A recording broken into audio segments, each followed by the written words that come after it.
We're excited to announce that our very own podcasting platform, Zencastr, has become a new sponsor to the show. Check out the podcast's discount link in our show notes and stay tuned for why we love using Zen for the podcast. You're listening to the Archaeology Podcast Network. Hello out there in Archaeology podcast land. This is Dr. Alan Garfinkel. I'm the president and founder of the California Rock Art Foundation. And what we do is we identify, evaluate, manage, and conserve rock art both in Alta California and in Baja California.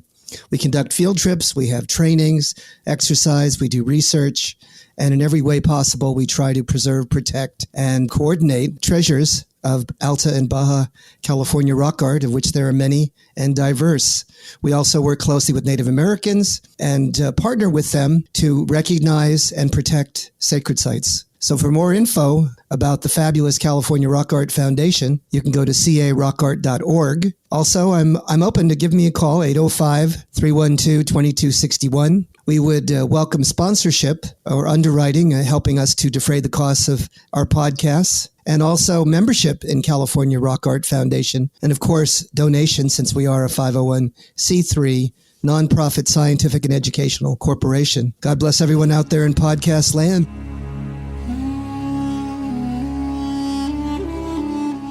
You're listening to the Rock Art Podcast. Join us every week for fascinating tales of rock art, adventure, and archaeology. Find our contact info in the show notes and send us your suggestions.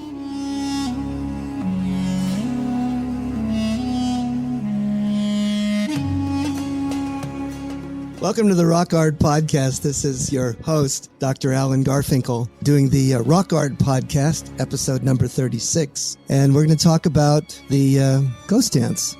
Ghost dance rock art, what the ghost dance is, what it meant to the native people, and how that translates into their remarkable rock art during the 1870s and 1890s.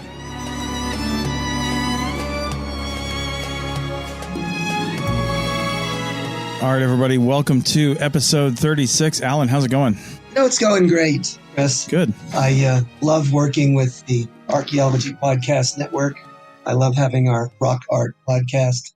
And it's quite remarkable that we're on the 36th hour of our interaction here. You wouldn't think there'd be that much to talk about on rock art, did you? I know, practically 2 full days of listening pleasure. So there you go. Yes, you could sit there and just listen to your heart's content about many different individuals. We have people from Mexico and all over the United States, and talking about everything under the sun, from archaeoastronomy to cognitive neuroscience to geoglyphs, rock art, dating, all the above. Yeah. Well, on this episode, we're going to talk about something that we've mentioned before on this podcast. In fact, just last week, but also I think probably it's come up in other podcasts, but it's ghost dance rock art. So let's set the stage and just where are we talking about in the world first off, and then we'll get into what ghost dance is. The ghost dance itself is called a messianic movement. Messianic means sort of a revitalization movement. In anthropologies, it means people were going through a crisis in being affected in a very bad way, both from their numbers being depleted and their food and environment being adversely affected. The ghost dance arose in Eastern California, or the very edge of Western Nevada. And there were 2 different expressions of it. One was in 1870, an individual named Tevibo. And then in 1890, another individual that may or may not have been related to Tevibo became the ghost dance messiah as well. Wait, we know the names of the people who came up with this? That seems like a pretty rare phenomenon in archaeology. Yes. See, the ghost dance itself is probably, I'd say confidently, one of the most studied anthropological chapters in the history of religious intensification in the world. There is a tremendous amount written about this phenomenon, and quite an enormous array of documentation. Yeah. So it's considered a classic. You hear about it in in many different anthropology courses. And they talk about the ghost dance religion and the experiences of this revitalization movement and the effects of that phenomenon and the historical accounts that dealt with it. It's perceived in anthropological perspective as something along the lines of what we call a messianic cult or a vitalistic movement, et cetera, et cetera. Mm-hmm. And these sorts of movements have occurred historically throughout the world when a culture, an indigenous culture for the most part, is going through a catastrophic period.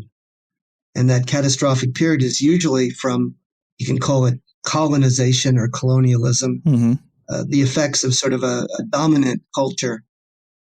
Usually it's a Western industrial culture on indigenous people that are simpler or have a less robust technology and economy and socio-political organization.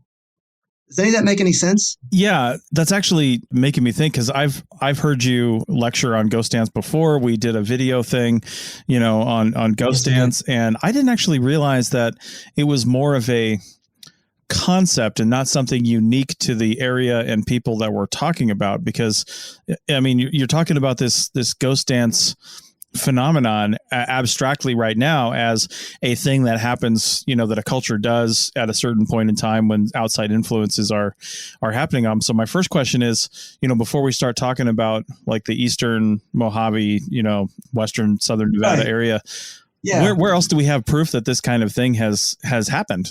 Like this type of rock art and this type of theology? Well, some famous examples are thing called the cargo cult. Oh, yeah. I don't know if you're aware of it. Yeah. But there was a native group that was being affected in a variety of ways from Western industrial people who, and this was the first time this saw, and they in turn saw the incredible sophistication and technology of aviation and hadn't seen that before. And then they learned more about this faraway place called America, and Lyndon Baines Johnson was the president at the time. And so some kind of prestation, some gifts, some things were dropped on them to help them in terms of accommodating some of the issues they were having in terms of food and in terms of medicine and what have you. And so they began to think that this particular phenomenon was religiously inspired and was from some sort of a deity on high. And they felt that, well, since we saw these incredible winged birds, maybe we'll just construct one and they would understand who we are and mimic that phenomenon. So they made out of native wood depictions of these airplanes. Right. and they then became religious phenomenon that they hope would mirror these other phenomenon and bring the cargo, the gifts, and the blessings that this nation or deity, bring it back to them. And they developed an entire religious tradition and sets of ceremonies relating to this phenomenon. It's called the cargo cult. Yeah. In other instances, certainly closer to home, and I use this when I talk about it, think about 9/11 and when we were invaded by these adverse, exotic pressures of individuals of a different religious persuasion who were intent on affecting us in a very dramatic way and causing death and mayhem. Well, what happened was that death and mayhem certainly sparked a fervor, certainly a religious fervor and identification fervor, where I would say nationalism or American independence, or what would you call it? Sort of this American individualism prospered. And people were going back to church, they were praying. Right. There was this whole extension. One of the more interesting aspects that relate back to what we're going to talk about today, is people began to represent themselves and want to identify themselves as loyal and patriotic Americans. So what did they do when they needed to do that? I'm asking you, Chris Webster. I don't know. They bought a flag. Oh, yeah, I guess so. I think we ran out of flags. And what happened was there was a run on flags, and we ran out of them. We couldn't produce enough of them, and the companies that did produce them literally drained their inventory. Yeah. So the reason I bring that up is because it's a sign. It has meaning. It's a design element that in turn signifies the identification and the cultural ethos of America.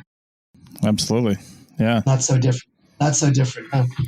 No. So that's really interesting, because I thought we were going to equate like the ghost dance phenomenon that we're going to talk about with like rock art, but really it's multiple expressions that are possible when this sort of pressure and this sort of interaction take place. So it can be in any number of ways. So that makes sense. Part of it I would call a religious intensification and a ceremonial intensification, and also an artistic or representational or identification, almost an ethnic signature or a nationalistic signature of the people. So all of that sort of wraps around this kind of discussion. So way back in Eastern California, back in 1870 and 1890, there was a religious fervor and individuals that both were shamans, medicine men, that existed, that went through certain experiences that were pretty much associated again with the same phenomenon that shaman have specifically experienced throughout their lives. Mm-hmm. One was Wavoka and one was Tavibo. They lived out in Eastern California. They were Paiutes. They were on a particular, not reservation, but living pretty simple lives. And both of them went through this same phenomenon where they had a vision. Mm-hmm. They went through and both were very ill and went through sort of a near-death experience. And the vision that they both perceived was that the catastrophic circumstances brought on by Euro-Americans vis-a-vis the adverse infliction of pain, be it death, dying, disease, the loss of resources, the loss of lands, at every level, the effects of this incredible, powerful nation of colonizing and using and usurping the area that they had known as their homelands mm-hmm. for literally centuries and thousands of years was being destroyed before their very eyes. And during these periods that were highly extreme, that's when these prophets, these messiahs, these medicine persons came to expression. Right. Now, the visions that they both had were very similar. The visions were that there would come a time supernaturally that the world would be made over. Okay. So that there would be a new world which would envelop or cover over the old world as the current world. And that new world would recover all of the traditional elements that were lost because of the damage done by the intrusion of this exotic culture. So we would see the animals come back, we'd see the plants and the landscape, we would see the damage that was done through mining, and the waters would not be fouled, etc. And as well, the reason they call it the ghost dance is that the ancestors and the relatives that had passed away and died because of the influx of either disease or literally murder decimation, would come back from the dead. They would be revived, they would be reborn, and come back again to live. In one instance, that would mean that the Euro-Americans, the white people, would vanish. Mm-hmm. They would go away. There would be no more white people. And in the others, the more recent one, is that the white people would come to know the native people, and there would be a peaceful coexistence. Right. So that was kind of the basis of that philosophy, that religious sort of expression, the worldview or the cosmology of those religious passions. How's that? Okay. Well, that sounds like a good spot to take a break. And on the other side, we'll come back and talk about exactly what that expression looked like. Back in a minute. Chris Webster here for the Archaeology Podcast Network. We strive for high quality interviews and content so you can find information on any topic in archaeology from around the world. One way we do that is by recording interviews with our hosts and guests located in many parts of the world all at once. We do that through the use of Zencastr. That's Zencastr. Zencastr allows us to record high quality audio with no stress on the guest. Just send them a link to click on and that's it. Zencastr does the rest. They even do automatic transcriptions. Check out the link in the show notes for 30% off your first 3 months, or go to zencastr.com and use the code ROCKART.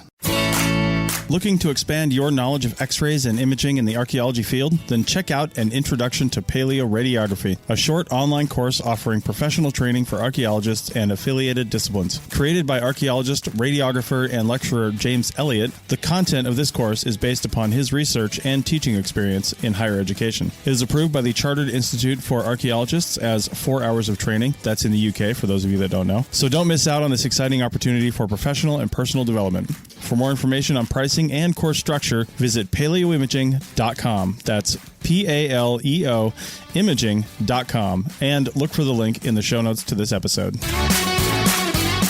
All right, welcome back to the Rock Art Podcast, episode 36. So we set the stage. We know what's going on here. What did this expression that we're talking about look like to the people of the 1870s and 90s? Well, one of the things it looked like was that the Indians were in an uprising, and that they were, through subterfuge and collaboration, planning on something that would affect the more dominant people. So Americans, Euro-Americans, the military, and certainly the settlers were very, very wary and didn't like all this. They were scared. What would go on is the native people would get together, a number of them, hundreds of them, and they would have a ceremony at night that would go on for, 3, 4, 5, 6 days or longer, and they would dance. They would dance, they would sing, they would do what they call a round dance, and they would feast on the various things that people would bring, and they would pray. They would pound the ground and ask the Creator to come to them and bring things back to the way they were. And that was the expression or the manifestation, the rituals and the cosmology that were associated with this religious period of intensification. There was a woman named Judith Vander who did a multi-decadal research with some native people about this ghost dance religion. And she wrote 2 books, very, very lengthy books, on the poetry and the music, the worldview and music and the verbiage that was associated with this phenomenon, this religion, the ghost dance religion. Yeah. The second volume was 700 pages long. Jeez. And that's big. Literally, she spent decades and decades listening to all the songs and transcribing them and peering deeply into the cosmology, the metaphor, the understanding of how these beautiful pictures, these word pictures that were placed in the songs, how that related back to the basic tenets of indigenous thought. So that particular series of books and that research has been hugely helpful to me in terms of understanding rock art, because it provided me with sort of the cognitive map of the universe of native people, call them Numik, Great Basin Paiute, Shoshone. And it really was a tour de force on those particular concepts, if that makes any sense. Yeah. When again, you may have said at the beginning, but I was listening about the book. When was that written? That was written back in the 70s. And really they had one chance to interview a couple of women who, when they were very, very young, had been very active as ghost dance religionists. And so they were able to resurrect and bring to the fore all of these songs that they had remembered from so many years ago. And it wasn't an easy exercise, but they remembered what they were, and they talked about the words of the song and what that meant to them spiritually, physically, from a conceptual standpoint, even from a philosophical or religious perspective as well. Yeah. So, man, I mean, first off, just having that like physical living connection to, the history and the archaeology is just amazing. So you have the songs and we have the experiences that were collected, from the people who were there doing it. But how does this all relate to rock art? How do we bring this back to what was the expression on the landscape? Well, one of the people who are the pioneers in this was a colleague of mine named Robert Schiffman, who taught at Bakersfield College. He had his master's degree and he studied anthropology and archaeology. And he was someone who was really a visionary. He's very prescient in terms of his ability to see things before they were really manifested in the literature. And he got me together with another very well-known, internationally respected researcher, and recognized that the paintings, the colorful paintings that were found in Eastern California, some of them certainly were ghost dance related. And he argued that quite extensively. And we put out a volume back in 1983, I believe it was, that was on ghost dance rock art of Eastern California. And that was a very early pioneering statement on the nature and character of this kind of rock art. Okay. There was a number of researchers that all put in this volume, including those that had visited the sites and those that had documented the sites, etc. And there was, 10, 20 different sites that I knew and others knew existed in this Eastern California prism that manifested these phenomenon and seemed to have elements, basically designs and images that seemed to fit this kind of thinking.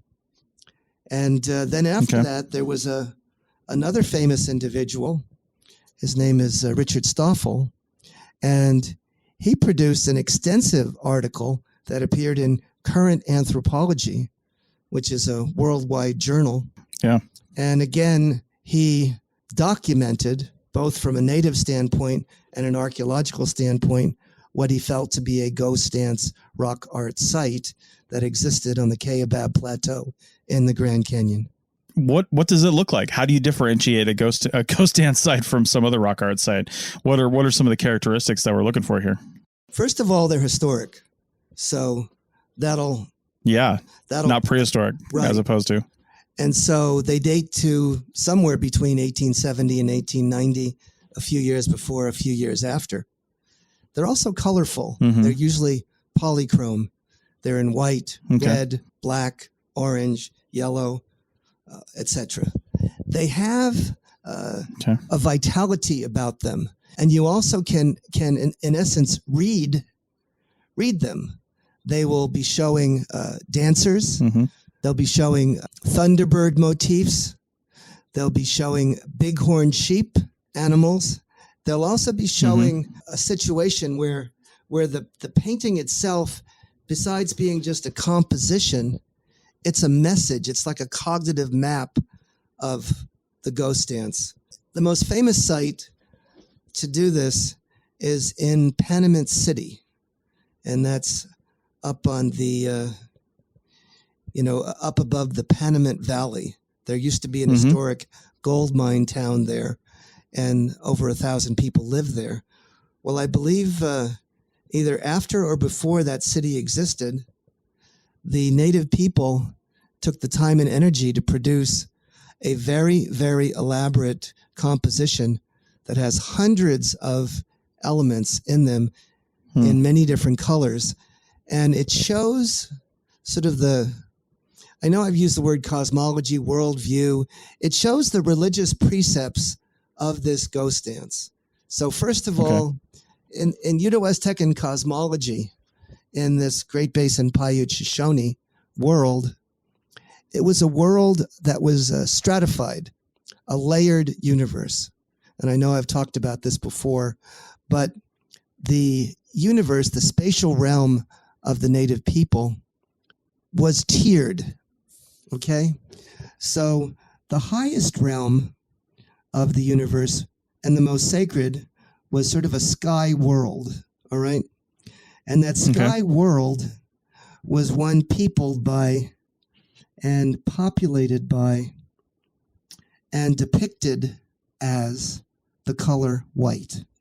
Why was it white? Well, there's the sun, there's clouds, there's rain, there's thunder, there's lightning, there's smoke, there's snow, there's fog.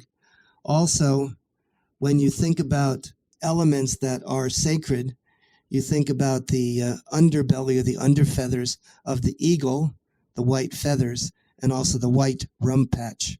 So the eagle, of course, is the shamanistic ancestor bird that is sort of the chief of that world, or the Thunderbird. The Thunderbird was an animal that, of course, was associated with rain, thunder, and renewal, as the bighorn sheep was as well.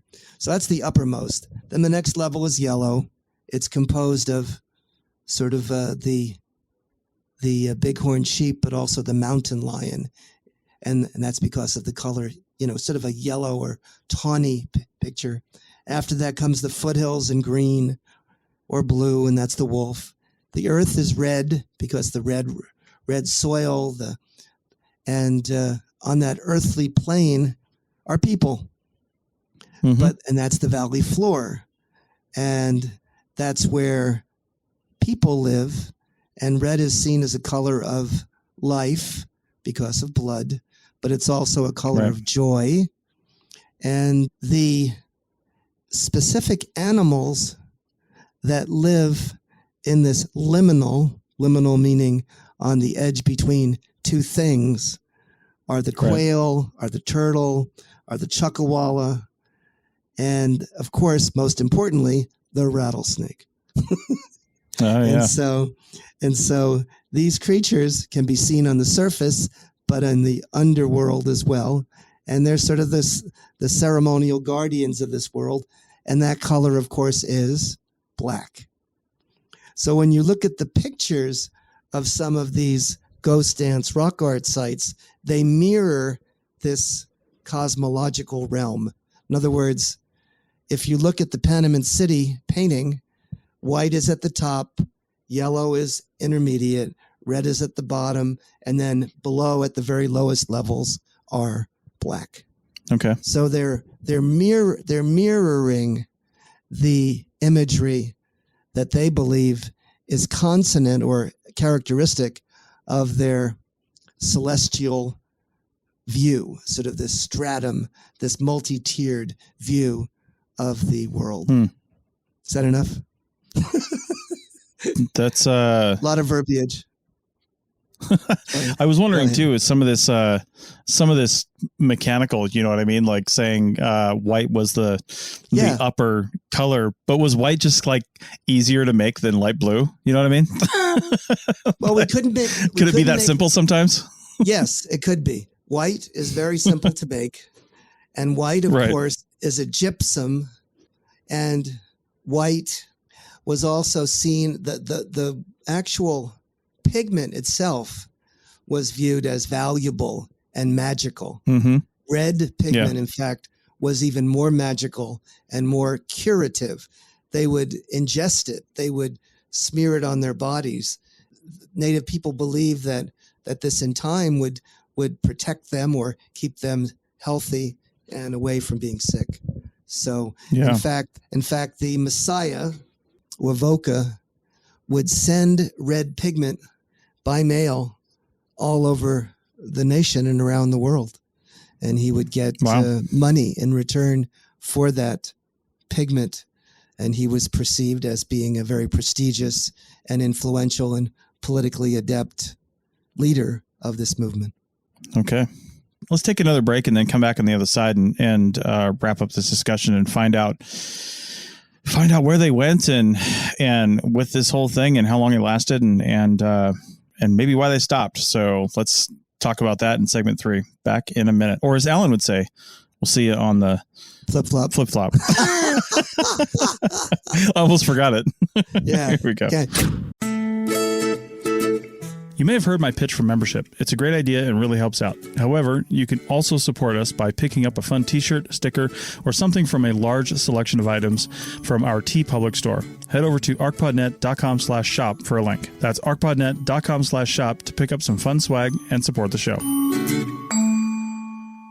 All right, welcome back to episode 36 of the Rock Art Podcast. So, all right, so we've talked about what kicked off this ghost dance theology, lack of a better way to say that, and some of what it looks like with the colors and the expression and the rock art and the songs and the dance. And I'm curious as to, first off, we mentioned in the beginning 2 prominent practitioners in the 1870 and around 1890 or so, but were they like, what was the movement like? Were lots of people getting behind it? And then I mean, I can presume how it ended. Like, it didn't work. You know what I mean? People probably got disheartened. And I mean, if it had worked, you and I wouldn't be sitting here talking like this today. Right. We would be somewhere else or doing something else. Right. So clearly Europeans did not get kicked out. They did, the dead did not come back to life. So did they just get disheartened and ended? We'll talk about that in a minute, but let's talk about 1870 to 1890 and then the kind of a resurgence in 1890. The 1870 ghost dance was extremely popular in California. Yeah. But it didn't move really outside of the California, Western Nevada period. And it lasted for about, let's say, 10 years. Okay. There was a movement about a decade. And then it bubbled, it sort of fizzed for a bit. And then the 1890 element was initiated.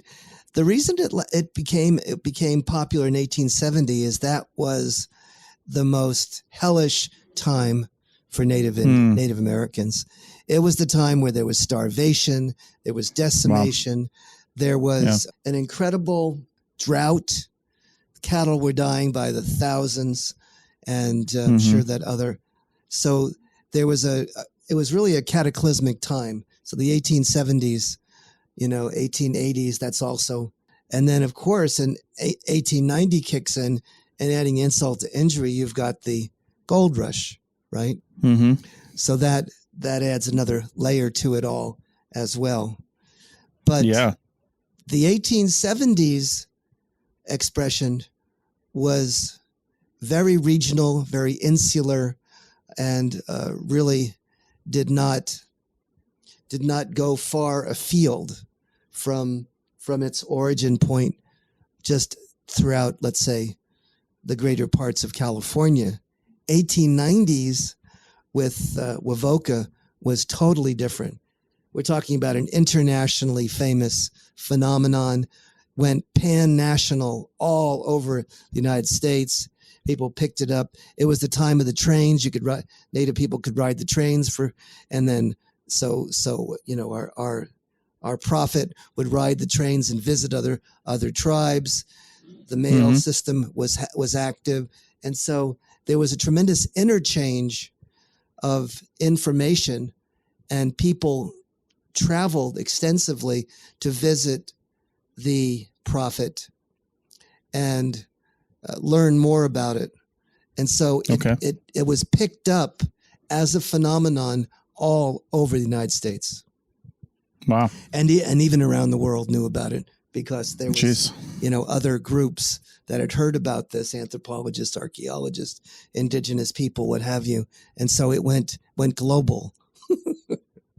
Wow. So what was that effect? I mean, most people don't know about this right now. So they do and they don't. Most people, when you talk about bury my heart at Wounded Knee, they immediately know about it, because at Wounded Knee was when the ghost dance heyday was at its apex, and when the cavalry came in there and massacred the native people. And so if you go to the museums, you can see the bullet holes in the ghost dance shirts, and that put the benchmark and the tombstone in part on this phenomenon. Now, that being said, ghost dances continue to this day. Okay. But the native people will tell you no. It's a secret. It's really? Yes, because they know what happened the last time and they don't want anybody else to know about it. But they do continue to dance and do continue to follow this phenomenon and this sort of epistemology and theology. And there are ghost dance activities that still to this very day occur in California. I know that for a fact because a native person told me that. Do you know, and it's entirely possible that we don't know this because they want to keep it obviously and rightly so to themselves, but do we know if it's more because it's such a long history of it, they're used to it, it's more of a religion now, or is it more of like in solidarity, or are they still expecting all the non-Native Americans to be, expelled from the country? No, I think it's solidarity. I think it's identity. I think it's history. Yeah. I think it's also there's something about revering the ancestors and connections with the ancestors that are especially relevant to Native people. Now, the only way I can really explain it is to think about, and I've done this before on this program, but please put up with me. It's similar to Catholics when they talk about connecting to the saints or to their dead relatives and asking them to intercede to the Creator and try to win or somehow reconcile themselves for blessings from deities. If you understand what I'm saying, they perceive that the dead are still alive, they're in heaven or in some other world, and they have a special realm and a special position that they can, in fact, help or aid in the connection to a higher power that will enforce or bless or affect what's going on this earth in a positive way. How's that? That makes sense. Yeah, and it makes sense that, Native peoples or anybody really that goes through something for multiple decades and really gets into it, that it would cement itself in the culture, and it's the reasons for it and the way that it's expressed and how you basically go about it would morph and change over time. So that totally makes sense to me. Let me jump to some interesting things here. There's certain elements that occur in these pictures, in these paintings. Men on horseback, some with Stetson hats, others with guns.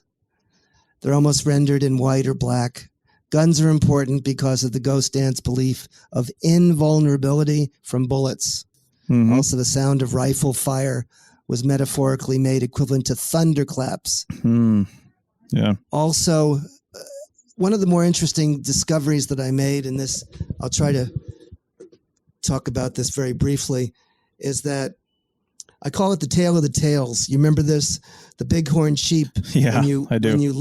When you look at this all over the far west and you study how bighorn sheep are depicted in the rock drawings, which are more ancient than these ghost dance paintings, the tails are either horizontal to the ground, parallel, or they're up in the air.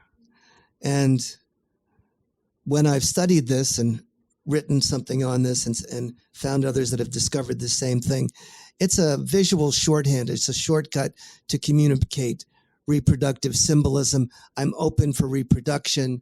I want to see fertility, etc. It's a particular posture called flagging.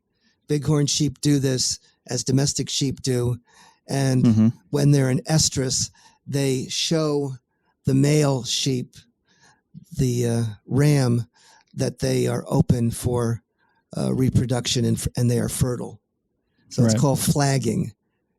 Now, when we look at the paintings, what particular posture or are the tails of all of these animal figures on the paintings? I imagine they would be down. They're down. They're down because they're emerging from the underworld and being resurrected as though they were dead and then coming back up so it's a visual metaphor for the resurrection and the rebirth and the repopulation of the world. So it became more natural, a renewal of the earth. Make sense? Yeah. Yeah, that does make sense. The other thing that occurs is one of the dominant central elements is a white zoomorph, a white animal. And I couldn't figure out what the heck that was until I used de-stretch, which was a way to sort of focus in on the elements and see the invisible. And there's a man on this white zoomorph holding the reins of a horse. Well, this white horse symbolism is a prophetic figure in the 1870 and 1890 ghost dance. And the Paiute story tells of an ancient Messiah, a prophet. The elders tell us it's an Indian man who rode down from the north on a white horse, and they call him the Rainmaker. And he took for himself a native bride, and he rode up to heaven on that white horse. That Rainmaker was a stranger. It had a long white beard, and he wore a hat, a white hat. So he rode on this white horse, bigger than the regular ones, and the horse was just like a ghost. It would fly across the landscape so quickly. Now, this Rainmaker's white horse would travel all across the country, so its hooves would barely touch the ground. And the white horse knew all the water holes by heart, and that horse would stop to drink. And the meaning of the story and centrality of water, of course, is an allusion to rebirth and reproductivity and fertility and all of that. Now, this Rainmaker was also a gambler that loved beautiful women. And so he loved to play in these native hand games. So he found himself a gorgeous woman, the best looking girl of the tribe, took him on his magical white horse and demanded from the hosts of this game treasures, meat, venison, whatever they had.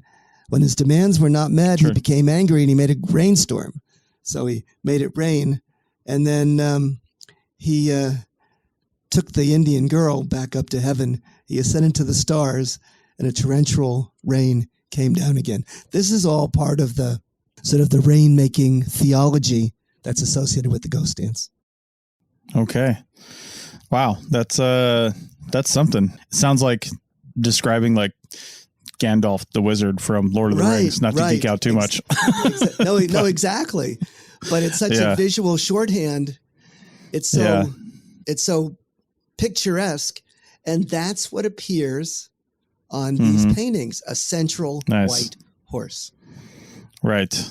All right. Well, in just the last minute or two that we have, I got to ask about dating, because obviously we know when these things were made, but does the knowing pretty much, I mean, archaeologically speaking, exactly when these things are made down to the, decade, if not the year, does that help us in understanding some dating methods for some even older stuff when we can look at these and we know when they dated to and we can use some techniques on them to sort of verify those dates? Does that help us with dating older stuff that we don't have this kind of information about? Well, I would of course love to say yes, but no. The only way we know about the dates or the ages of these It's things. not that simple. No, it's because the paint is so fresh, it comes off with your fingers.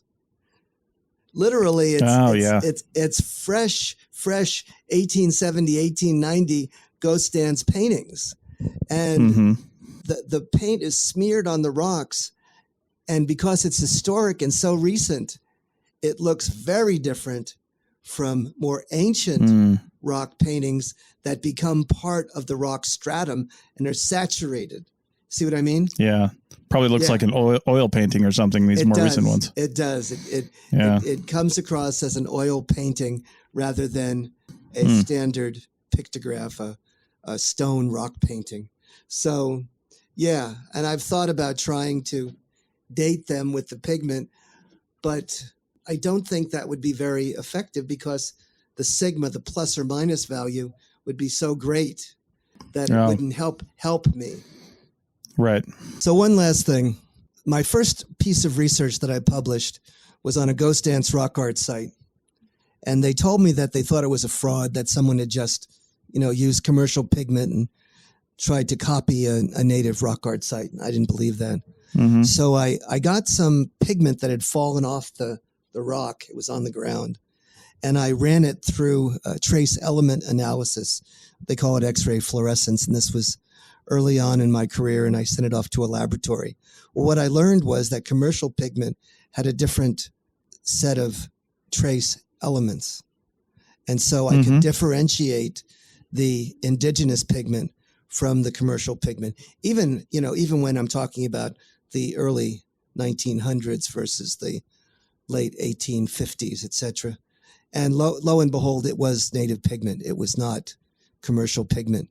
And the white was the one that would show that most specifically because commercial white pigment has a different chemistry to it. So that's kind of cool. It is. But looking at the late 1800s and even early 1900s, I mean, wouldn't the Native Americans possibly had access to some sort of commercial style pigment rather than making their own, or would that have gone against the theology of it? No, yes, they would, but that would go directly against the theology because they wanted the native traditional methods, the native pigment, the actual stone from the earth, because that was alive. To them, it had power, it had sentience, it had life. And that red rock or that white rock was a healing, sacred, medicinal, powerful, symbolically meaningful artifact. Right. Okay. Well, that makes sense. That makes sense. Yeah. But that's a good question. Well, all right. Well, I think that's about it. Thanks, everybody, for listening, and we'll come back next time. And if you got any questions about this, which I'm sure some people have many questions about this, please contact us through the show notes at arcpodnet.com/rockart/36. You can always email me, Chris@archaeologypodcastnetwork.com. Alan's contact info is in the show notes as well. So, get a hold of us. Drop your questions right on the website there. You can just comment straight on the episode if you want. So send us those questions, and we'll be back next week with, something else equally fascinating. Adios, amigos, in podcast land. Have a great week.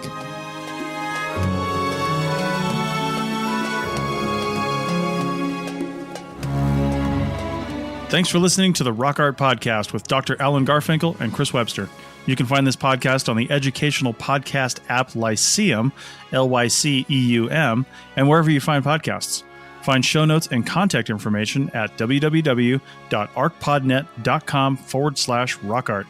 Thanks for listening, and thanks for sharing this podcast with your family and friends.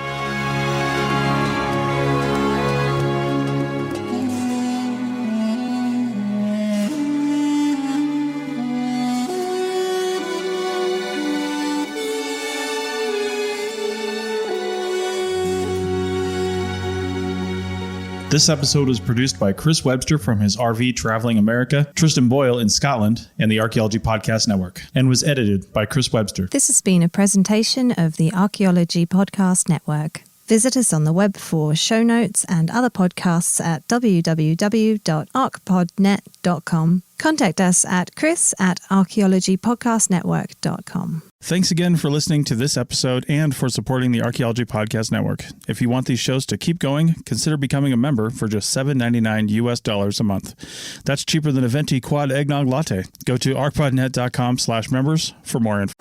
Back to school savings are officially in session at Tanger Outlets. Shop tax-free August 2nd through 6th and save up to 70% off the latest school styles. The best of apparel, footwear, accessories, and more. Save at Nike Factory Store, American Eagle, Gap Outlet, Crocs, Under Armour, Banana Republic Factory, and hundreds more.